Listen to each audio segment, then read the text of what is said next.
Sa lahat ng gustong magnegosyo pero takot malugi, huwag na kayong magnegosyo. Yan lang po ang sagot ko dyan. Bakit kamo?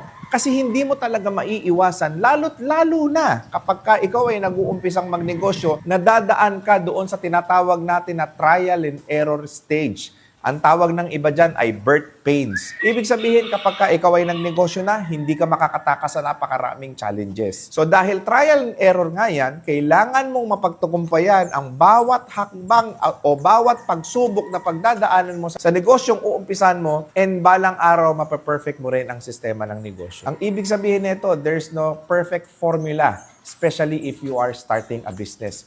Kasi lahat ng klase ng negosyo, may iba't ibang klase ng personalidad na may-ari. Babase ang ikapagtatagumpay ng negosyo mo, depende sa karakter ng may-ari. Dapat hindi ka kagad bumibitaw. Dapat hindi ka kagad nagiging emosyonal kapag ka ikaw ay nalulugi na. Dapat nalalaman mo kung saan tumatagas ang pera ng negosyo at kung saan ka po pwedeng mag-improve para kumita pa ito ng malaki. Pero laging tatandaan, kung gusto mong magnegosyo, dapat handa ka ng malugi.